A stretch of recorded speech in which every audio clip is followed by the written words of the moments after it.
शांति। आज 14 अक्टूबर मीठे प्यारे बाप दादा के महावाक्य हैं।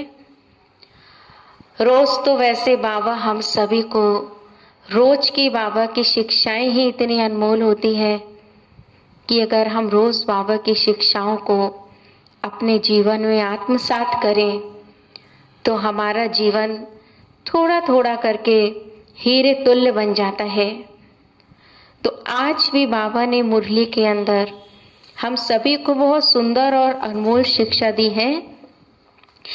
आज बाबा ने हम सभी को बताया है कि हम सभी सतयुग में जाने वाली देव कुल की आत्माएं हैं, पर सतयुग में जाने के लिए हम सभी को अपने संस्कारों का जो परिवर्तन है वो सतयुग से पहले जो कलयुग और सतयुग के बीच का समय चल रहा है, अर्थात कल्याणकारी पुरुषोत्तम युग, हमें अपने संस्कारों का यहाँ परिवर्तन करना है और हमें अपने ऊपर खूब मेहनत करनी है। जैसे अगर किसी को इस संसार में डॉक्टर बनना होता है, इंजीनियर बनना होता है, जज बनना होता है, तो वो अपने पढ़ाई के टाइम में बहुत मेहनत करते हैं। उसके कई सालों के बाद जाकर के उनको वो पद मिलता है, अर्थात सीट मिलती है। उसी तरह परमात्मा ने कहा है कि तुम आने वाली सतयुगी दुनिया में इतना ऊंच पद पाने वाली देवी और देवता बनने जा रहे हो, पर उसके लिए तुम्हें संगम युग पर अपने आप पर खूब मेहनत करनी पड़ेगी। अब अपने आप पर मेहनत करना क्या है?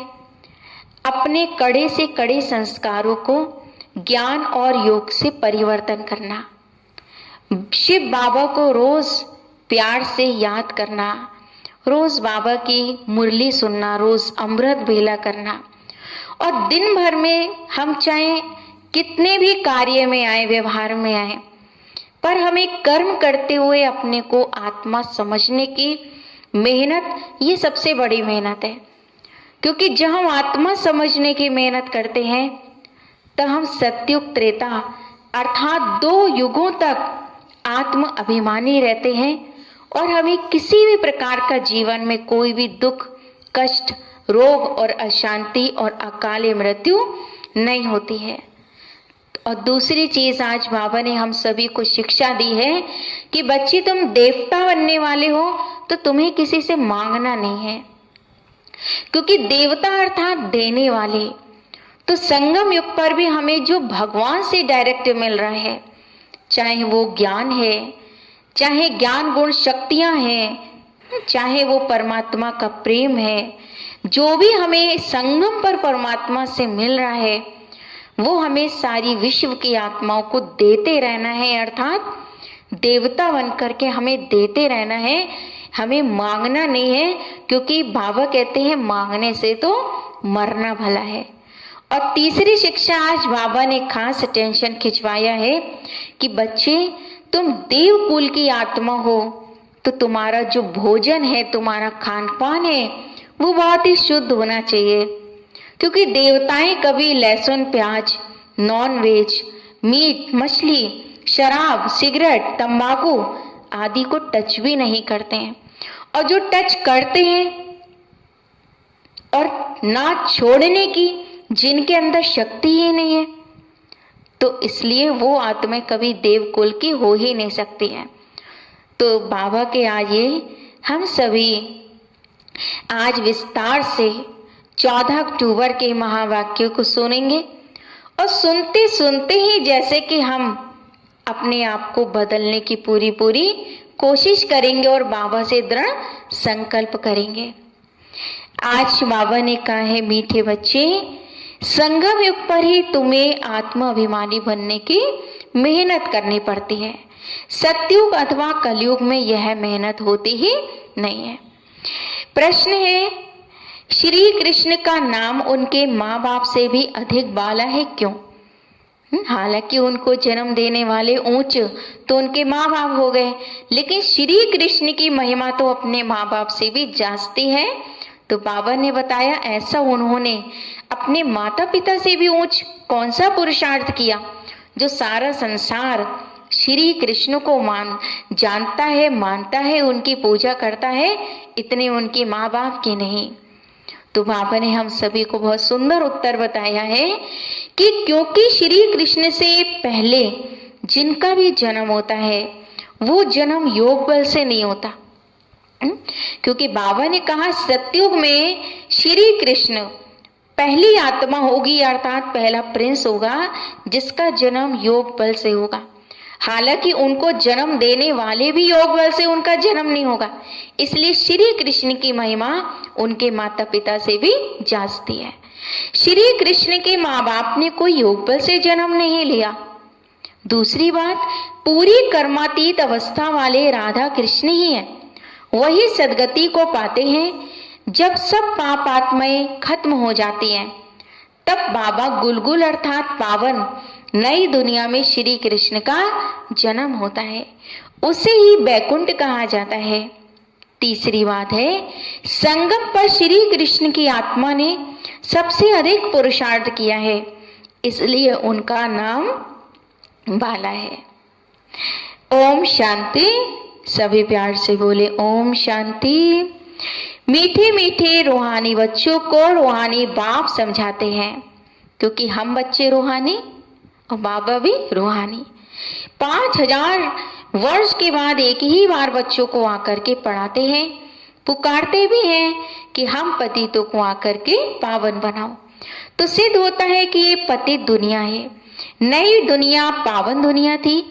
नया मकान खूबसूरत होता है, पुराना जैसे टूटा फूटा हो जाता है, बरसात में गिर पड़ता है।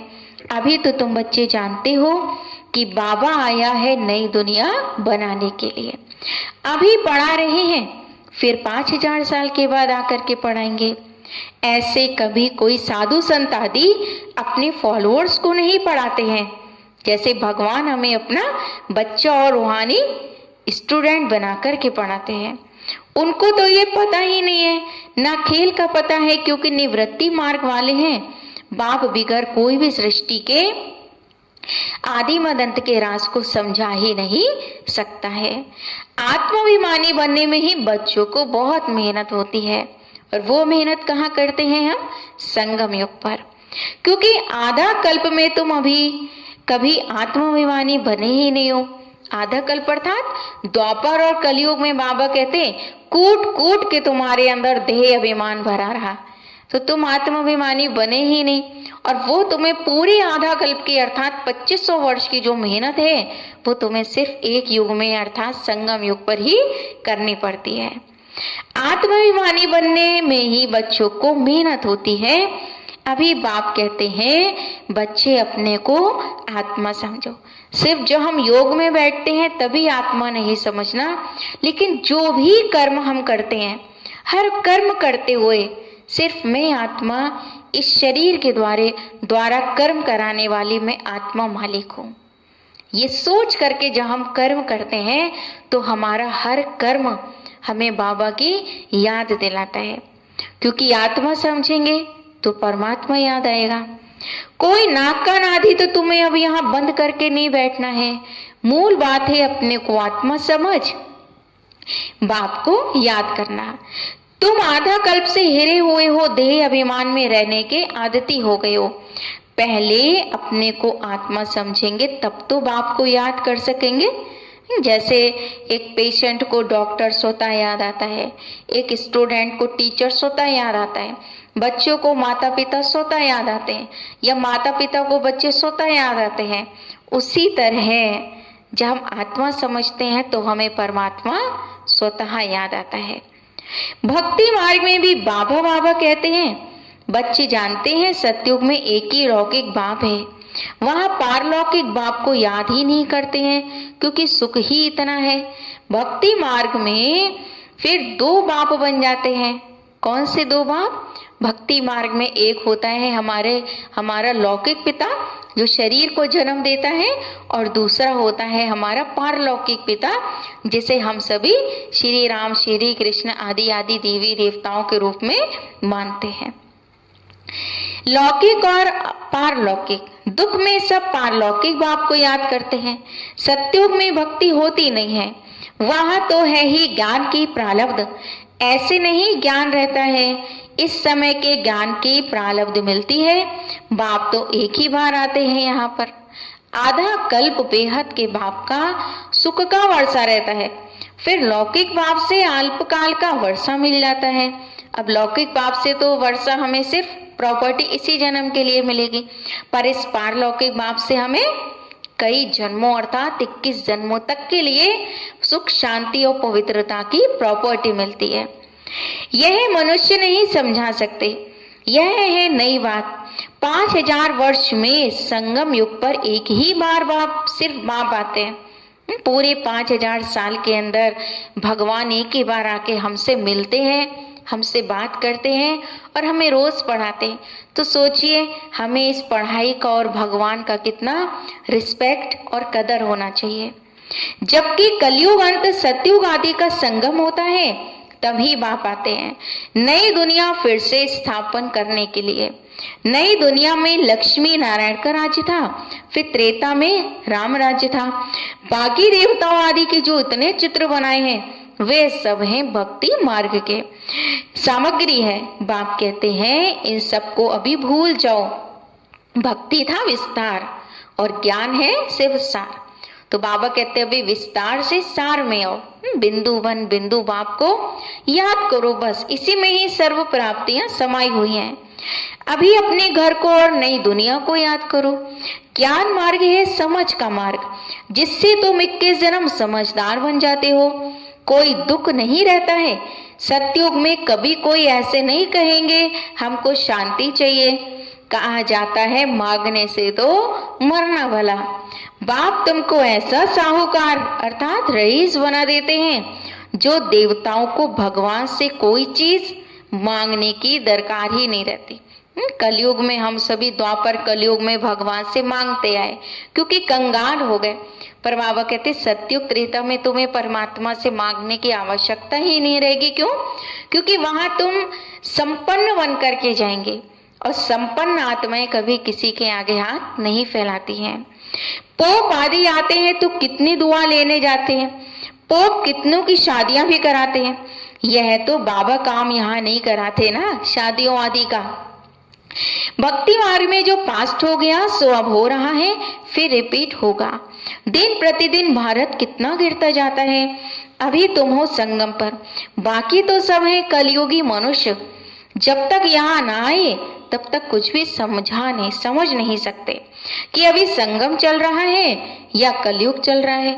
पर हम बाबा के बच्चे क्या कहेंगे, अभी तो संगम युग चल रहा है। ना तो अभी सतयुग आया है और ना ही कलयुग पूरी तरह से समाप्त हुआ है, लेकिन अभी बीच में हम बैठे हैं संगम युग पर। एक ही घर में बच्चे समझते हैं संगम पर। बाप कहेंगे हम कलयुग में हैं तो कितनी तकलीफों पड़ती है, खान पान आदि का भी झंझट हो पड़ता है। तुम संगम युगी हो, शुद्ध पवित्र भोजन खाने वाले। देवताएं कभी प्याज आदि थोड़ी खाते हैं। इन देवताओं को कहा ही जाता है निर्विकारी। भक्ति मार्ग में सब तमो प्रधान बन गए हैं। अभी बाप कहते हैं बच्चे सतो प्रधान बनो।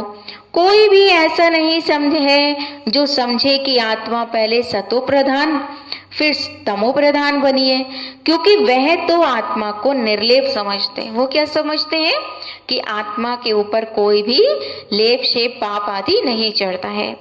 तो आत्मा सो परमात्मा है, ऐसे ऐसे वो कह देते हैं। बाप कहते हैं तुम ज्ञान सागर तो मैं ही हूँ। जो इस देवी देवता धर्म के होंगे वह सब आकर के फिर से अपना वर्षा लेंगे। अभी सैपलिंग लग रही है, तुम समझ जाएंगे यह इतना ऊंचा पद पाने के लायक नहीं है। घर में जाकर शादियां आदि करते छी छी हो रहते हैं तो समझाया जाता है कि ऊंचा पद पा ही नहीं सकते हैं। यह राजाई स्थापन हो रही है। बाप कहते हैं मैं तो तुमको राजाओं का राजा बनाता हूँ, तो प्रजा भी जरूर तुम्हें बनानी पड़े।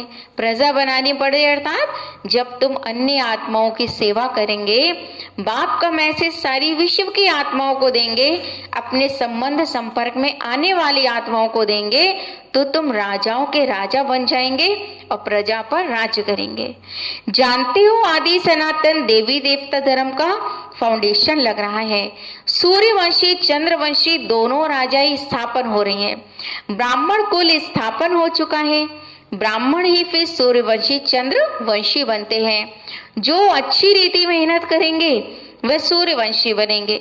और धर्म वाले जो आते हैं वे आते ही अपने धर्म की स्थापना करने, पर जब बाबा आते हैं तो वो धर्म भी स्थापित करते हैं और राज्य भी स्थापित करते हैं। पीछे उस धर्म की आत्माएं आती रहती हैं, धर्म की वृद्धि होती जाती है। समझो कोई क्रिश्चियन है तो उन्हों का बीज रूप कैस्ट ठहरा। तुम्हारा बीज रूप कौन है?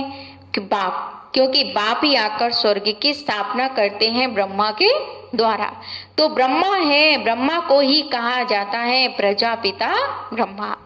रचता नहीं कहेंगे, इन द्वारा बच्चे अडॉप्ट किए जाते हैं। शिव बाबा है रचयिता और ब्रह्मा बाबा है रचना।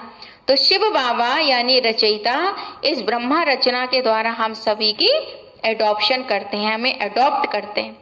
ब्रह्मा को भी तो क्रिएट करते हैं ना बाप, तो बाप आकर के प्रवेश कर ये रचते हैं। शिव बाबा कहते हैं तुम मेरे बच्चे हो, ब्रह्मा भी कहते तुम मेरे साकारी बच्चे हो। अभी तुम काले और छीछी बन गए हो, अब फिर ब्राह्मण बने हो। इस संगम युग पर ही तुम पुरुषोत्तम देवी देवता बनने की मेहनत करते हो। देवताओं को और शूद्रों को तो कोई मेहनत नहीं करनी पड़ती, लेकिन मेहनत किसे करनी पड़ती है? जब हम शूद्र से ब्राह्मण बनते हैं और ब्राह्मण से देवता बनने का लक्ष्य रखते हैं तो हम सभी को यहाँ पे संगम पर मेहनत करनी पड़ती है। तुम ब्राह्मणों को मेहनत करनी पड़ती है देवता बनने के लिए। बाप आते ही है संगम पर। अगर हमें देवता नहीं बनना तो हमें कोई मेहनत करने की जरूरत नहीं है। ऐसे नहीं झट से नई दुनिया बन जाती है। बाबा कहते समय तो लगता है ना, तुमको देवता बनने में टाइम लगता है। जो अच्छे कर्म करते हैं तो अच्छे कुल में जन्म लेते हैं। अभी तुम नंबरवार पुरुषार्थ अनुसार गुलगुल बन रहे हो, आत्मा ही बनती है। अभी तुम्हारी आत्मा अच्छे कर्म करना सीख रही है। आत्मा ही अच्छे व बुरे संस्कार अपने साथ में लेकर के जाती है। वैसे तो बाबा ने कहा इस संसार में हर आत्मा अकेली आती और अकेले जाती है और हम कुछ भी साथ नहीं लेके जाते। लेकिन आत्मा अगर अपने साथ ले जाती है तो वो लेके जाती है जो दिखाई नहीं देता, जैसे दुआएं हैं, शुभ कामनाएं हैं, संस्कार हैं, परमात्मा के से मिले हुए ज्ञान गुण और शक्तियां हैं। ये आत्मा अपने साथ में लेकर के जाती है। तुमको देवता बनने में टाइम लगता है। अभी तुम गुलगुल अर्थात फूल बन अच्छे घर में जन्म लेते रहेंगे। यहाँ जो अच्छा पुरुषार्थ करते हैं तो जरूर अच्छी कुल में जन्म लेते होंगे। अब नंबरवार तो होते हैं ना, जैसे जैसे कर्म करते हैं ऐसा जन्म लेते हैं। जब बुरे कर्म करने वाले बिल्कुल खत्म हो जाते हैं फिर स्वर्ग स्थापन हो जाता है छांट छूट होकर। कितनी अच्छी और नई बात आज बाबा ने कही है कि जब बुरे कर्म करने वाले पूरी तरह से इस संसार से खत्म हो जाते हैं तभी स्वर्ग आ जाता है, छांट छूट कर अर्थात छटनी हो जाती है। बुरी आत्माओं में से अच्छी आत्माओं की छटनी हो जाती है। तमो प्रधान जो भी है वे सब खत्म हो जाते हैं, फिर नए देवताओं का आना शुरू होता है। जब भ्रष्टाचारी सब खत्म हो जाते तब श्री कृष्ण का जन्म होता है। तब तक बदली सदली होती रहती है। जब कोई छींची नहीं रहेगा तब ही श्री कृष्ण आएगा। बाबा कहते जब कोई भी इस सृष्टि पर विकारी आत्मा नहीं रहेगी तभी श्री कृष्ण का जन्म होगा। बाकी तो सब चले जाएंगे, उसको ही स्वर्ग कहा जाता है। जब तक तुम यहाँ आते जाते रहेंगे कृष्ण को रिसीव करने वाले, लेकिन माँ बाप भी पहले से चाहिए। पर जो श्री कृष्ण को रिसीव करेंगे, जिनके माध्यम से श्री कृष्ण का योग बल से जन्म होगा, तो बाबा कहते उनके माँ बाप श्री कृष्ण से भी पहले आएंगे। तुम श्री कृष्ण को रिसीव करने वाले रहें, तुम श्री कृष्ण को रिसीव करने वाले रहेंगे। भल तुम्हारा छीछी जन्म होगा, क्योंकि रावण राज्य है ना, शुद्ध जन्म तो हो ना सके। गुलगुल अर्थात पवित्र जन्म श्री कृष्ण का ही पहले पहले होता है, उसके बाद नई दुनिया बैकुंठ कहा जाता है। कृष्ण का नाम उनके माँ बाप से भी अधिक बाला है। कृष्ण के माँ बाप का नाम इतना बाला नहीं है जितना कि श्री कृष्ण का है। श्री कृष्ण से पहले जिनका जन्म होता है वो योग बल से जन्म नहीं कहेंगे। योग बल से जन्म तो सिर्फ श्री कृष्ण का ही गाया हुआ है। ऐसे नहीं कृष्ण के माँ बाप ने योग बल से जन्म लिया होगा, नहीं। अगर ऐसा होता तो उन्हों का भी नाम वाला होता, उनके माता पिता का। तो सिद्ध होता है उनके माँ बाप ने इतना पुरुषार्थ नहीं किया जितना श्री कृष्ण ने किया। आगे चल कर के तुमको सब साक्षात्कार होते रहेंगे। अब टाइम तो पड़ा है ना, तुम किसको भी समझा सकते हो कि हम यह बनने के लिए पढ़ रहे हैं। क्या बनने के लिए? देवी और देवता। विश्व में इनका राज्य स्थापन हो रहा है। हमारे लिए तो नई दुनिया चाहिए। अभी तुमको दैवी संप्रदाय नहीं कहेंगे, अभी तो तुम बच्चे हो ब्राह्मण संप्रदाय। देवता बनने वाले हो, दैवी संप्रदाय बन जाएंगे, फिर तुम्हारी आत्मा और शरीर दोनों स्वच्छ होंगे। अभी तुम संगम योगी पुरुषोत्तम बनने वाले हो। ये सारी मेहनत की बात है। याद से विक्रमजीत बनना है। तुम खुद कहते हो बाबा याद घड़ी घड़ी हमें आपकी भूल जाती है। बाबा पिकनिक पर बैठते हैं तो बाबा को ख्याल रहता है, हम याद में नहीं रहेंगे तो बाबा क्या कहेंगे। इसलिए बाबा कहते हैं तुम याद में बैठ करके पिकनिक करो। बाबा कहते चाहे विदेश घूमो, चाहे पिकनिक करो, चाहे तुम कहीं जाओ, लेकिन सिर्फ क्या करो, बाबा को बुद्धि से जरूर याद करो। कर्म करते माशयुग को याद करो तो विकर्म विनाश होंगे। इसमें ही बस मेहनत है। संगम युग पर सिर्फ मेहनत क्या है? इस देह अभिमान को मारने की, इस देह अभिमान को खत्म करने की। याद से आत्मा पवित्र होगी। अविनाशी धन, अविनाशी ज्ञान धन भी जमा होगा। फिर अगर आप पवित्र बन जाते हैं तो सारा ज्ञान ही बह जाता है। पवित्रता ही मुख्य है। बाप तो अच्छी अच्छी बात ही समझाते हैं। यह सृष्टि के आदि मद अंत का ज्ञान और कोई में भी नहीं है। और जो भी सत्संग आदि हैं वे सब हैं भक्ति मार्ग के। बाबा ने समझाया वास्तव भक्ति वास्तव में प्रवृत्ति मार्ग वालों को ही करनी है। तुम्हारे में कितनी ताकत रहती है, घर बैठे तुमको सुख मिल जाता है। सर्वशक्तिमान बाप से तुम इतनी ताकत लेते हो। सन्यासियों में भी पहले ताकत थी, जंगलों में रहते थे। अभी तो कितने बड़े बड़े फ्लैट बना करके रहते हैं, लेकिन अभी वो उनमें ताकत है नहीं, क्योंकि सुख साधन मिले तो उनकी साधना में इतनी ताकत नहीं रही, क्योंकि साधन हमारी साधना की ताकत को कम कर देते हैं। जैसे तुम्हारे में भी पहले सुख की ताकत रहती है, फिर गुम हो जाती है। उन्हों में भी पहले शांति की ताकत थी, अभी वह ताकत नहीं रही। आगे तो सच कहते थे रचता और रचना को हम नहीं जानते, अभी तो अपने को भगवान शिवोयम कह बैठते हैं। बाप समझाते इस समय सारा झाड़ तमो प्रधान है, इसलिए साधुओं आदि का भी उद्धार करने के लिए मैं आता हूँ। यह दुनिया ही बदलनी है। सब आत्माएं वापस चली जाएंगी, एक भी नहीं जिसको ये पता हो कि हमारी आत्मा में अविनाशी पाठ भरा हुआ है, जो फिर से रिपीट करेंगे। आत्मा इतनी छोटी है, इनमें अविनाशी पाठ भरा है जो कभी विनाश होता ही नहीं है। इसमें बुद्धि बड़ी अच्छी और पवित्र चाहिए। वे तब होगी जब याद की यात्रा में मस्त रहेंगे। मेहनत सिवाय पद थोड़ी मिलेगा, इसलिए मेहनत कहाँ करनी है? संगम युग पर। प्राप्तियां कहाँ पर है? सतयुग में। इसलिए गाया जाता है चढ़े तो चाके बैकुंठ रस। जिसने यहाँ मेहनत कर ली वही आत्माएं सतयुगी दुनिया में राज्य करेंगी। कहाँ ऊंचे ते ऊंचा राजाओं का राजा डबल सिरताज, कहाँ प्रजा। पढ़ाने वाला तो एक ही है ना, तो कोई तो इस पढ़ाई से राजा बन जाते, और बाबा कहते कोई इस पढ़ाई से प्रजा दास दासी आदि भी बन जाते हैं, नौकर चाकर भी बन जाते हैं। इसमें समझ बड़ी अच्छी चाहिए। बाबा बार बार समझाते हैं, याद की यात्रा है मुख। मैं तुमको पढ़ाकर विश्व का मालिक बनाता हूँ तो टीचर गुरु भी होगा। बाप तो है ही टीचरों का टीचर, बापों का बाप है। शिव बाबा पिताओं का पिता है, टीचर्स का टीचर है और बापों का बाप है। यह तो तुम बच्चे जानते हो। हमारा बाबा बहुत प्यारा है। ऐसे बाबा को तो बहुत याद करना चाहिए। पढ़ना भी पूरा है। बाप को याद नहीं करेंगे तो पाप ही नष्ट नहीं होंगे, क्योंकि जहाँ बाप की याद है वहां पर हमसे पाप नहीं होते हैं।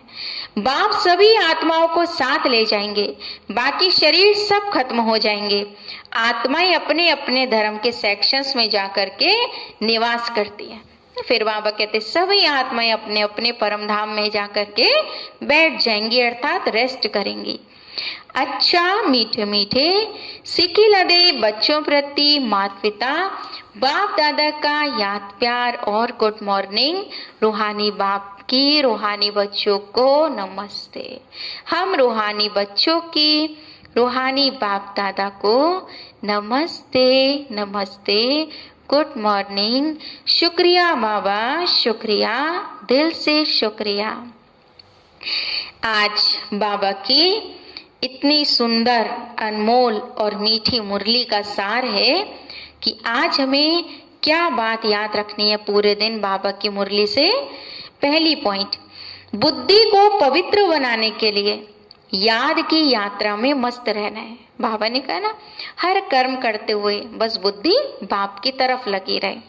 कर्म करते भी एक माशूक याद रहे, तभी विकर्माजीत बनेंगे, क्योंकि जहां बाप की याद होगी वहां पाप नहीं होंगे। दूसरी पॉइंट है, इस छोटे से युग में मनुष्य से देवता बनने की मेहनत करनी है। अच्छे कर्मों के अनुसार अच्छे संस्कारों को धारण कर अच्छे कुल में जाना है। अच्छे कर्मों के अनुसार अच्छे संस्कारों को धारण करके अच्छा कुल क्या है? देवता कुल। देवता कुल में जाना है। आज बाबा की मुरली का वरदान है, जहान के नूर बन भक्तों को नजर से निहाल करने वाले दर्शनीय मूर्त भव। जहान के नूर बन भक्तों को नजर से निहाल करने वाले दर्शनीय मूर्त भव। वरदान का स्पष्टीकरण है, सारा विश्व आप जहान की आंखों की दृष्टि लेने के इंतजार में है। जब आप जहान के नूर अपनी संपूर्ण स्टेज तक पहुंचेंगे, अर्थात संपूर्णता की आंख खोलेंगे, तब सेकंड में विश्व परिवर्तन होगा। फिर आप दर्शनीय मूर्त आत्माएं अपनी नजर से भक्त आत्माओं को निहाल कर सकती हैं। नजर से निहाल होने वालों की लंबी क्यों है? इसलिए संपूर्णता की आंख खुली रहे। आंखों का मलना और संकल्पों का गुटका व झुटका खाना अभी बंद करो, तब दर्शनीय मूर्त बन सकेंगे।